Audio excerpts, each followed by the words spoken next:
The student, the athlete, the culture. Welcome back, everyone, to the second series of Moses Square podcast. We hope you enjoyed our last episode with Jocelyn Willoughby. If you missed it, we are now streaming episodes on Apple Podcasts, so make sure you subscribe to our channel, as well as YouTube and Instagram, and leave a review. Now, let's get into episode 16, The Iowa Way. Warning, some of the language used in this interview may be too explicit or mature for some of our listeners. Please consult an adult before continuing. Welcome back to Moses Square, the podcast. We appreciate you guys tuning in. I'm here with my sister, Lauren Moses, and we have a special guest this afternoon, one of my favorite teammates, former teammates at the University of Iowa, Diauntae Morrow. I want to appreciate you, send a shout out to you for coming on, man. Yeah. Very recently, you released a story talking about your experiences at Iowa. Mm-hmm. And as we both know, there's been kind of a hellstorm since then, and they've kind of taken some actions. I don't know if what you totally feel about them in regards, but I just want to give you a second and kind of let you tell your story a little bit, let our listeners know and understand, what happened to you. Oh, no doubt, man. Well, first and foremost, I want to thank you guys for allowing me to come on here, man. Anytime I can support my brothers, man, my 07 Hawkeye brothers, Yes, sir. consider you, somebody like family, you know what I mean? We've been through a lot together. So it's a great privilege and an honor to, to be able to share my voice on your platform.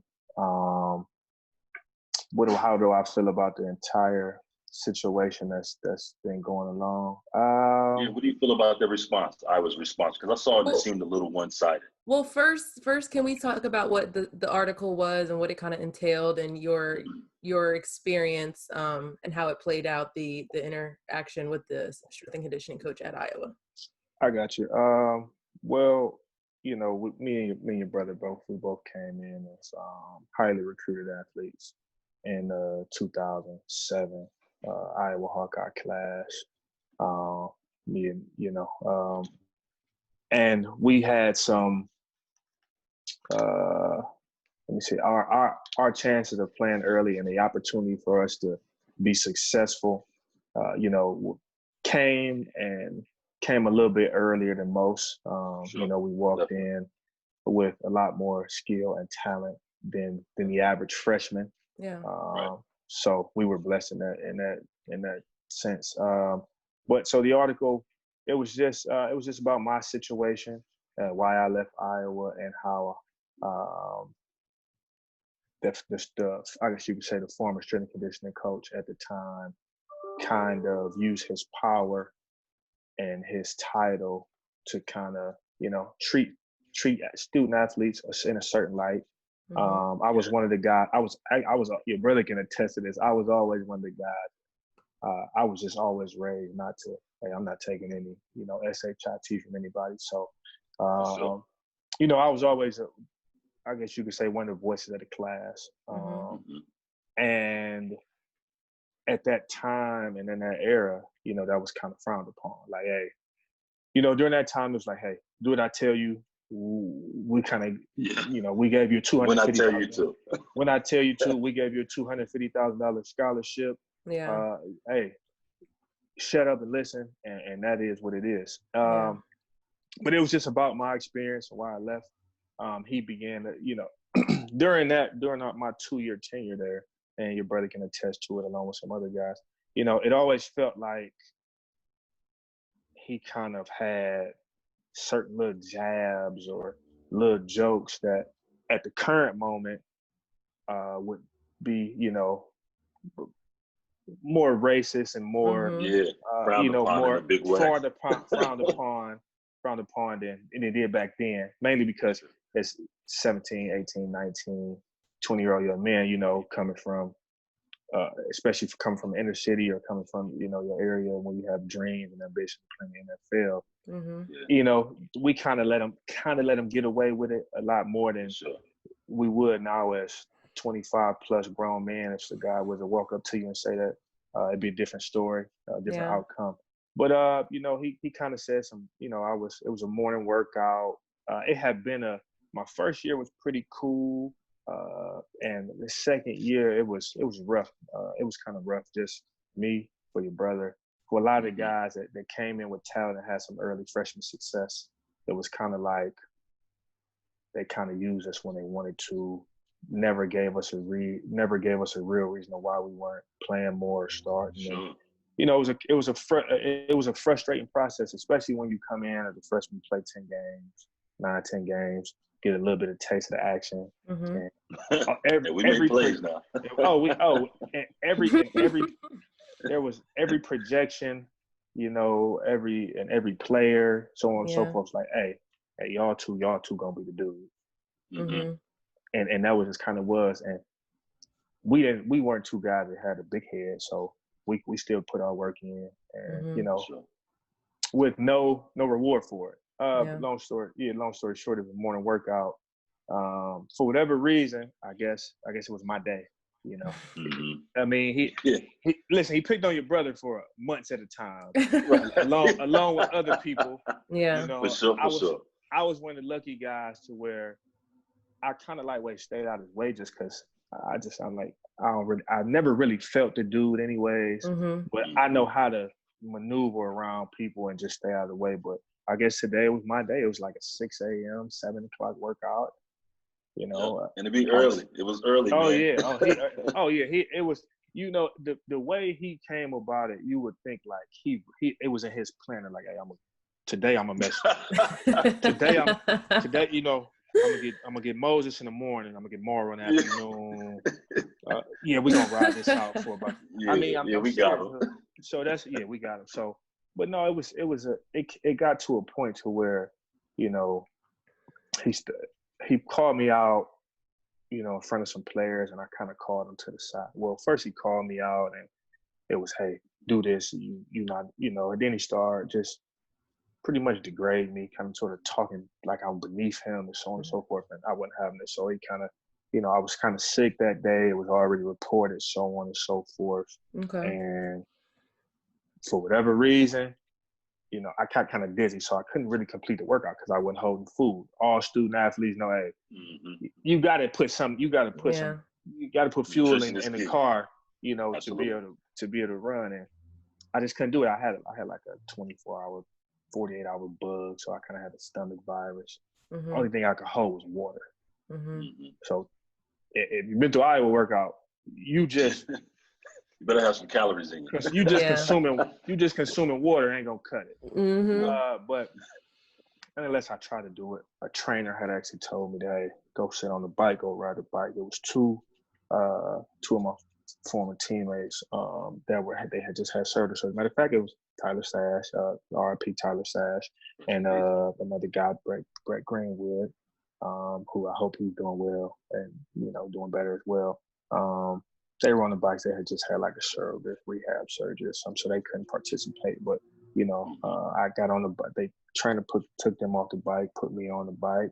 He former coach, I just call him CD. I don't even really say his name, but he came over there and he just, hey, you get the fuck off the bike. You don't deserve to be on the bike. You're never going to be. He pointed at me, at my other two teammates. You're never going to amount to be anything like these guys. You're not going to amount to be shit. What do you know about being a Big Ten player? Blah blah blah. He just started going off. So, I'm kind of trying to. I have to transition myself. Like, hey, I'm in Iowa. I'm not on St. Clair and in the inner city of Cleveland. So, I take a deep breath and I just like, okay, let me kind of gauge this. So I pull him I say, Coach, can I pull you to the, can we talk? I pull him to the side, like away from everybody. And I said, hey man, what's going on? Like, where's this energy coming from? And right. I'm trying to figure it out because at this point, what he does do great is he's a hell of a strength conditioning coach. I can't take that away from him. I came in there pretty solid, but at that time, hey, you didn't increase everything I got going on. So if you feeling kind of froggy, I'm kind of with it right now. You know what I mean? I'm kind of with it. So on top of everything I already learned. So you go ahead. Like, okay, I'm just trying to gauge. So, put them to the side. I kind of I want to keep it player coach, related. Yeah, right. Respectful, for sure. Yeah, and his energy, his words, it wasn't there. Yeah. So, I say what the fuck I want. This is my fucking program. You do what the fuck I want to do. I send your ass back to Glenville. And, and he would like I said in my story, he would always reference Glenville. Glenville is an inner city. It's an inner city community that has an established high school that has produced a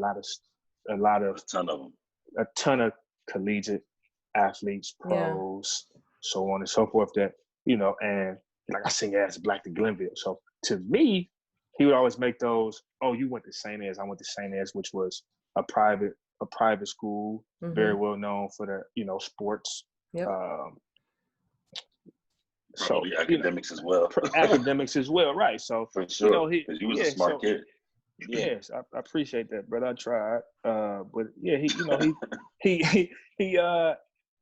took it there, and he would always make the jokes in the weight room, and and it was just like, hey, bro, you're not funny. Like nobody finds us funny. One, you never really built a relationship with us. That's the first part. Exactly. To take it there. Exactly. Which that's a whole nother story in its own during that 2007, 2008 season that we played together. But yeah, so it never was funny. So when he said that, then on top of everything else that he had mentioned, not being shit, so hey, hey, you ain't gonna slap me, but you might get one slap off, but you ain't gonna slap me twice with the same hand. You know what I mean? Right. And keep spitting this fire at me. So, I fired back, hey, fuck you, you know what I'm saying? This and the third. And it kinda went back, never said a racial slur or anything like that, but I'm like, I just let him know I wasn't having it. Yeah. Right. And I can attest to these stories. Oh, I wasn't there, but Jay told me this story. He went home and called. We were still on the phone every day, so I heard it the day it happened. Yeah. And we had to be separated. Like he had walked up on me, and I'm like, hey man, it was gonna go there. Right. Yeah. It just so happened we're two men now. So me, and it just so happened that my boy Chaney held me back, and he was held back. P. Chain held me back, and a couple of strength conditioning coach. Like I pulled him to the side to have a private conversation. Yeah. His and vibe it turned and into turned it into a team situation. But nonetheless, we had to be separated because I definitely was. It was going there. Yeah. Especially when you walk in my face. Like now you just okay. Now we man to man. It's okay, a threatening cool. thing. Yeah. Yeah. So, you get the fuck out of here. Don't come back. Tell me not to come back in the weight room. After it happened, I went to class. I immediately, probably a couple hours after, immediately got a phone call from who is now the defensive coordinator, who was my position coach at the time, Phil Parker. Instantly called me in for me. Hey, we got to nip this in the bud. What happened this morning? Now, I have more insight out of how organizations and things will go because I was a collegiate coach for 3 seasons. I know, there's coaching meetings, staff meetings, whole staff meetings, so on and so forth. So, everybody knew. But everybody knew about the situation. But furthermore, everybody knew about me having that illness because I had a scheduled doctor's appointment to go handle everything and be seen. And so when he called me in, I'm thinking like, okay, hey, it's gonna be all 3 of us. We're gonna nip this thing in the bud. We're gonna move forward. It didn't happen that way. I had 3 separate meetings. Okay. Probably about 10, 15 minutes apiece. Met with Coach Parker, and he was just like, hey, he kind of played a neutral role. He was just like, oh man, I kind of, I wish this wouldn't happen. Right. That's pretty much how he broke it down. Yeah. Right. I was like, well, shit. I don't even know why it happened. So yeah, I'm in your boat. Yeah. Yeah. For sure. After that, he's like, hey, you got to go see Coach Farron. And I was like, okay. I walk in there, go see Coach Farron. And didn't really go the way I thought it would go. Right. He kind of That's sided. funny. Well, that's funny because I got a story about meeting with him as well. But yeah. how do you think it was going to go? Let me ask you that. How do you think this meeting with Coach Farron was going to go? I thought it would be more like, hey, you shouldn't have said this. He shouldn't have said this. Let's find a way to, as a head coach, that's, that's how it should have been in my mind. Yeah. Sure. Definitely not the case. When I walked in there, his first words was, like I said, I can remember the story verbatim. And he's like, so tell me in your mind what happened. Right. Tell me, like, give me your version. I'm like, well, no, Coach, I'm going to tell you exactly what happened. Yeah. Right. I gave him the whole story, and he took a deep breath. He said, first thing he said was, well, I find it interesting that you felt like you could voice these type of words to the head strength and conditioning coach. And I was like you didn't just say what you just said. Like the whole story. Like he's not aware of. He didn't address anything that was said to me about me not being shit, me not amounting to a damn thing. I'll never be successful in the Iowa program. He'll send me back to Glenville, which was the ghetto. He never said anything about that. He ran down CD's entire spiel of this is what he did. This is how many players he sent to the NFL. This is him. Yeah. This is how long this is his tenure. This is this. Yeah. This is that. This is that. You should never voice your opinion like that to another coach, especially on my staff. If you want to be a part, of this program, I think you owe him an apology. Wow. And we knew it was real too. We knew it was real because they made those threats, and we had teammates who they done canceled and sent back to the. Before us. Even before us. Where does the line draw then? Where does the line draw between a coach being borderline disrespectful and rude to players, and being tough on players, the players that need a little bit of extra pushing because when they get mad they play better? Or that's a good question. I think that the first part of that is understanding what type of players you have. Absolutely. I completely agree. Right? Building that relationship. So that's in college, that means recruiting, talking to mom, talking to dad, understanding where that gentleman has come from. Mm-hmm. In which the only person that kind of I had that relationship with it wasn't even the guy that recruited me. It was my position coach, because that's the guy that I learned a lot from that man when it comes to the game of football. Those who don't know, a position coach, they're in there every day with you. They break down the film with you. They're basically like your personal coach. So that's why his relationship is so strong. Yeah. Yeah. So and we had, we would have. Well, not every position coach has that with a player, but me and Phil would meet, often, because I wanted to know why I wasn't playing. Right. So me and him would watch film together. Like, hey, compare me to the guy that's starting. Tell me, explain to me why, you coaching me harder than you coaching him. Right. Explain to me why my standards are higher than his. Explain to me why you want me to make more plays than he is, but he's starting. So that's how me and him became so strong. Our bond kind of became close. And, but yeah, it was, it's that. And then I'm a firm believer in coach me as tough as you want to, but don't demean me or disrespect me. Yeah. So 100%. When, hey, you playing soft, you doing this, you doing that, I'm all for it. You can even, if I make a mistake, you can motherfuck me. That's fine. Right. But when it comes to, I'll send you back to you ain't gonna amount to be. That's different. That's complete. There's no, and to be quite frank, you're a strength and conditioning coach. Right. You're here to just you can't grow. Really literally.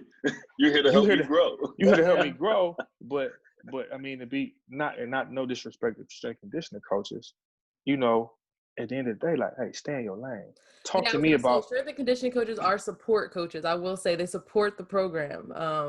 And I do think that at times, they can step out of line in a sense where, you're with them most of the time during the summer because, well, I'll say for basketball at least, we're with our strength and conditioning coach throughout this whole summer while we're not with our head coaches, while we're not with our position coaches. So they do assume that power as the coach of the summer workouts because the other coaches aren't around. And I do think that sometimes it can get to their heads. But like you said, that relationship with the coach is really what I think helped my relationship with my support staff because they knew me off the court. And so they knew how to really, I guess, trigger me to play hard on the court because I mean, I'm not disrespecting them off the court. I'm not trying to do anything. I'm just trying to get better. But I think the culture is really what probably changes from school to school. Yeah, and the culture there, like I said, the culture there was completely. It was, to be quite honest, the type of kids that were recruited in that 07 class, the Iowa staff wasn't ready for. It was an older, old school, not predominant. It was ahead of our curve. It was ahead of our time. It was an older, pretty much all white staff. I mean, out of 20 staff members, there was one position coach, one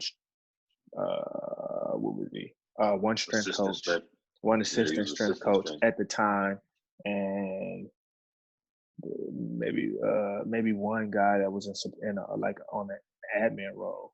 Out of 20 coaches. So it just, and they didn't understand us. They didn't understand where we came from.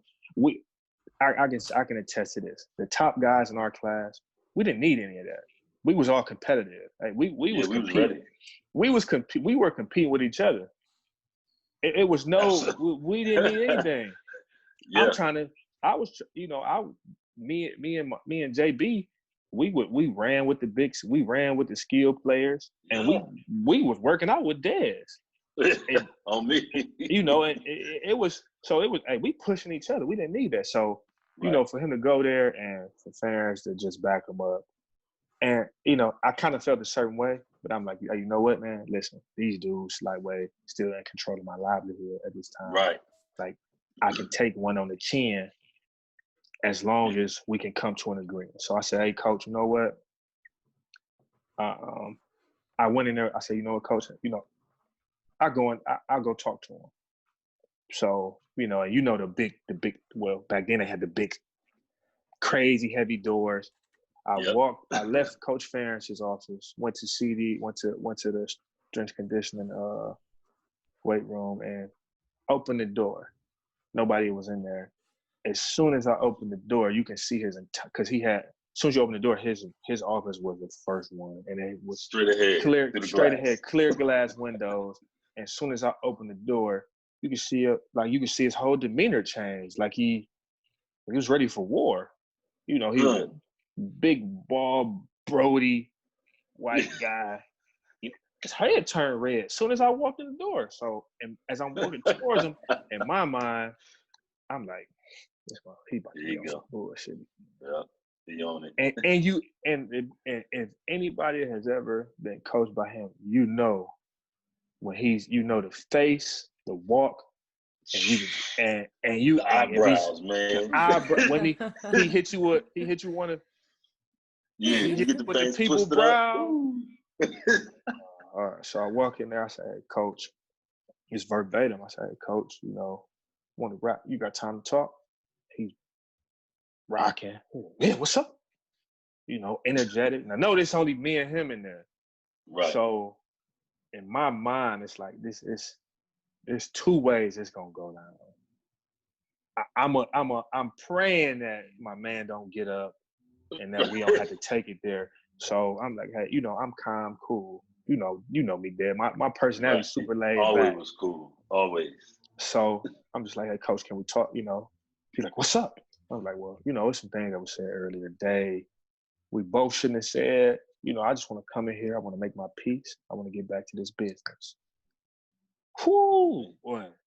It was like, I'm talking about, you would have thought slapped his mother or something the way he came back. He was spitting. He was spitting fire. Well, I think you owe me a fucking apology. I know you talked to Kurt, so on and so forth, blah, blah, blah. You should never talk to me like that. This is my fucking program. Boom, boom, boom, boom, boom. If you want to be a part of if you want to be an Iowa Hawkeye here and you want a chance to play, you fucking apologize. Clear as day. Wow. And I sat down, yeah. So that's how he came at me. And I know it. And I can back these stories in a test because I got a chance to spend a lot of time. Obviously, if you were ever a football player at the University of Iowa, you know Coach Doyle, you know the structure at Iowa. I used to always compare it to the mob. I'm like, man, Ferentz the boss. That's exactly what it is. And he gonna send Doyle to do whatever he need to do. And Ferentz will come in there and shooter. smile straight into your eyes, and tell you, yeah, I hope you can deal with what's about to happen. Walk out with and Doyle will shut you down. You know what I'm saying? And literally one day they had trash cans set up in a deal. But I also know that, just as far as understanding young Black men, that there needs to be a greater level of understanding, long story short, because even during my time there, I had an instance where I had a run-in with the police, and ended up getting a public intox. Long story short, very common ticket that kids got in the city. Mm-hmm. But I was quoted for what I said as police officer, which, coming from an 18-year-old kid, probably shouldn't have said, but the quote was something along the lines of, F the police, F all of you. Mm-hmm. And this is, again, coming from an 18-year-old Black kid from Willingboro, New Jersey, who had my own experiences with police. First thing Big Ferentz says when I walk in face to face, he asks me, is this how you really feel about the police? I'm still a young, ignorant kid at the time. I looked him square in the eye. Yeah, this is how we feel about the police where I'm from, because they don't necessarily protect us. They're not necessarily here with our best interests in mind. So, yeah, I stay from around them, and I like to keep them from around me. Yeah. He paused. He said, all right. He suspended me 4 games for the first instance. His son got the next 2 public intoxes on the team. Got suspended a total of 1 game. So see, these are just the things where it's like, was it my words? Was it my true opinion that offended you? Or was it the action? And if my words offended you, that's just a lack of understanding. And that's really the understanding part. Yeah, the understanding part is huge because, we see all these videos of, Black men being killed in the streets by police.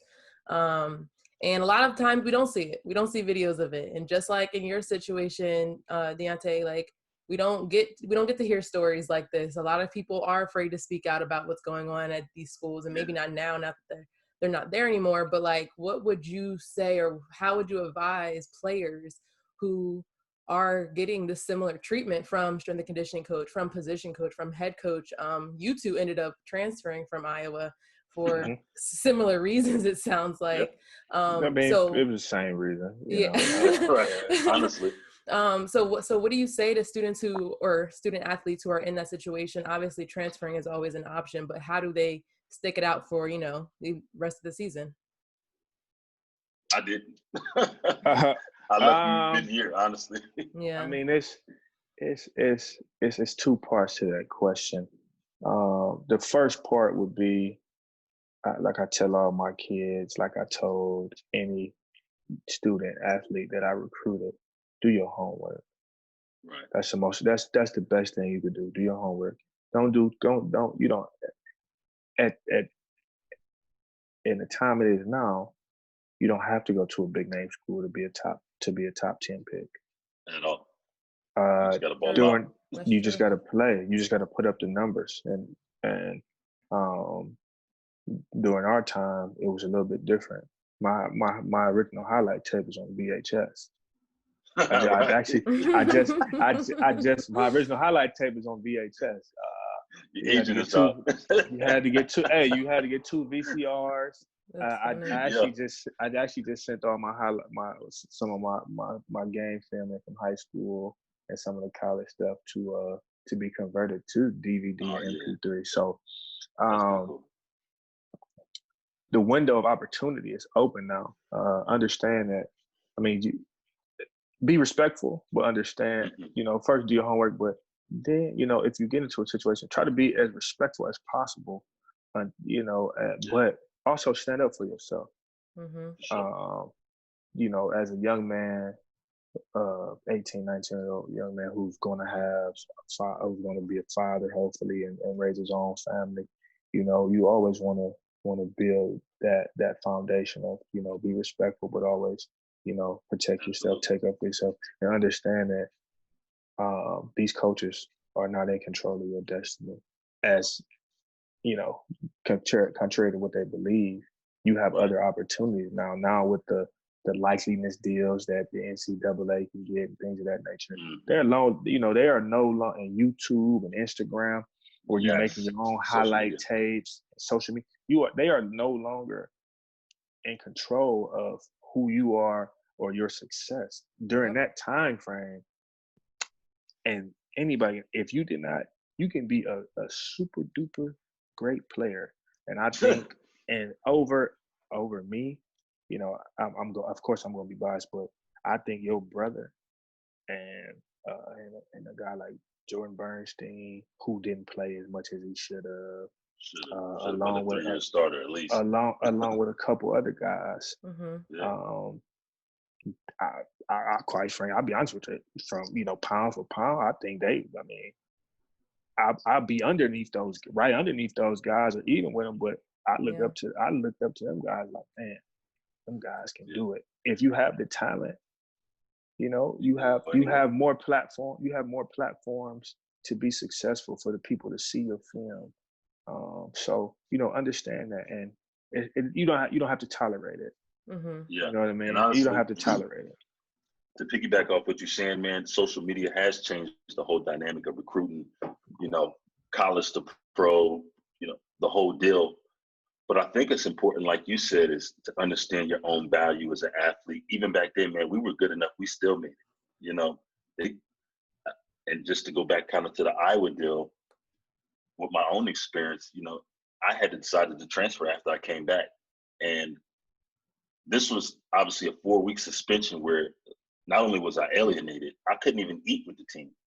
I was on the team, suspended. I couldn't eat. I couldn't train. I couldn't even be in the building. Walk in the facility. And I'm living right next door to my brothers, living with my brothers. All this, I was severed. You know, so I came back. They moved my position. Long story short, I walk in the fairness office and I tell them, hey, coach, I made a business decision with me and my family. We'd already decided. With all due respect, I appreciate the opportunity. I'm going to transfer.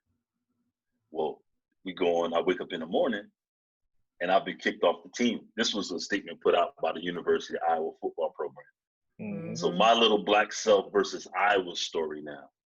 It's a huge story, and you can't win. It went from Notre Dame's on my line to, with no disrespect, Tulane, who was a growing program at the time. They had won 2 games the previous 2 years. And to piggyback off of that, man, it's, you know, at that time, don't get me wrong, Kirk Ferentz has a world-renowned name when it comes to the NFL, because he's coached in the NFL. He has connections with however many coaches. He probably has more influence than some of these coaches that consistently win national championships, believe it or not. And yeah, man, it was that situation where he could control you. Like, if all he had to do was literally push a button. Press that button. It's over. Because they're gonna call him. They're gonna call him. Even when we were going, you know, we were graduating and trying to make our stint to the NFL. The first coach who got that call wasn't the coach that we played for at that time. No, sir, it was not. Hey, why did this kid? And I know this for certain. Hey, why did this kid leave? What type of kid is he? Yeah. And on my end and on both Dez's end and others' end, I cannot guarantee that he said anything positive. Yeah. And if he's not going to say something positive, then that's going to hurt you. Believe it or not, that's going to hurt you.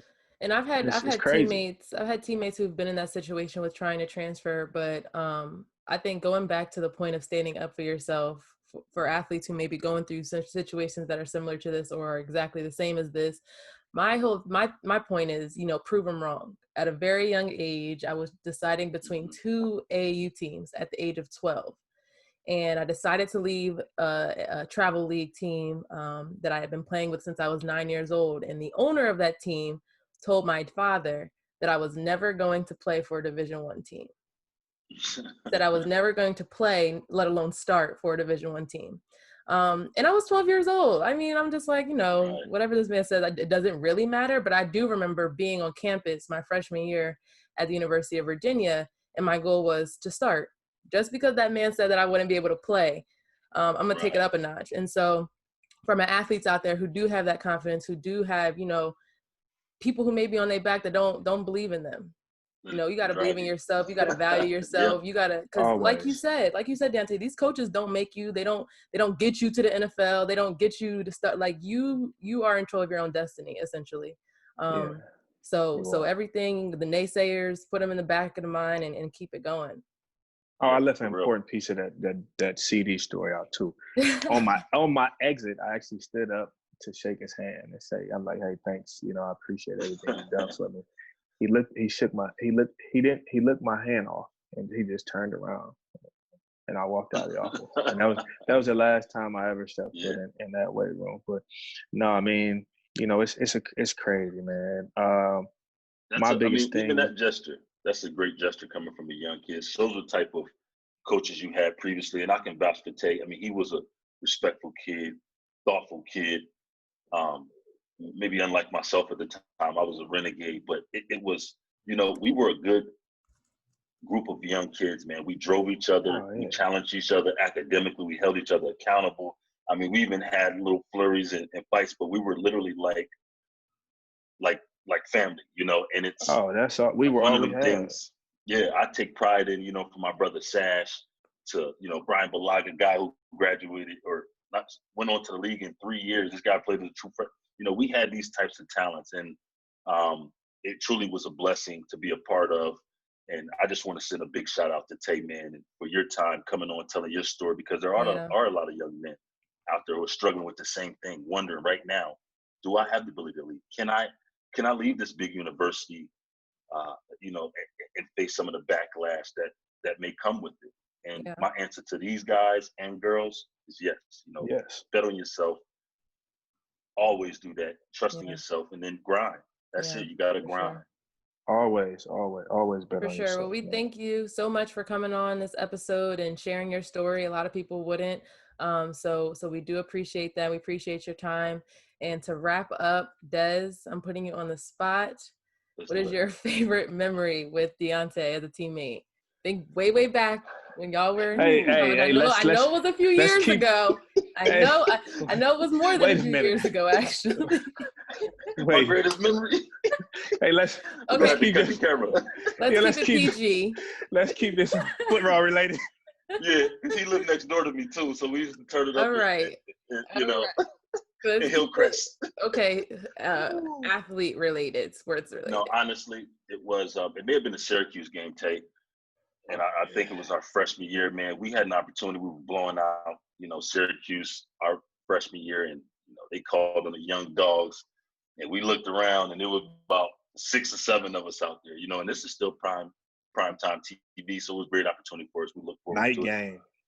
Night game.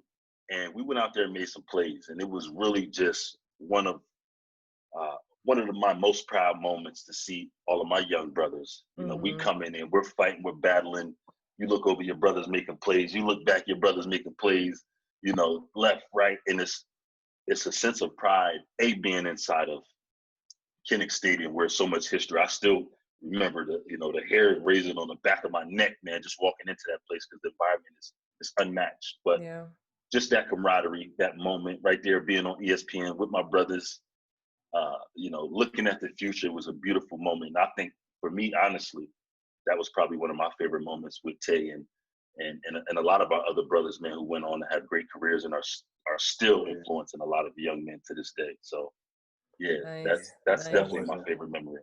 That was definitely one. That Awesome. After the game was pretty exciting too. Yeah. We lit, no. All right. Well, we thank you again for coming on. Thank you to our listeners who continuously listen to us. Just share our story, share our perspective. And we hope that you continue to share your story, Diauntae, with any young players who may be coming up. But thank you for tuning into this episode. Stay tuned for next week and follow us on the gram. Definitely. Thank you for having me, man. All right, definitely. Everybody stay safe. You too, bro. Thank you, man. Thank you. Don't forget to press like, subscribe, follow at Desmond, DezManM. You can follow me on Instagram at Lauren.Brielle with 2 E's at the end, and on Twitter at Lauren_Brielle with 2 E's at the end. However, to stay updated on everything Moses Squared, follow us on Instagram at Moses Squared Podcast, which is all one word. There, we will be posting everything from sports news to IGTV videos and more.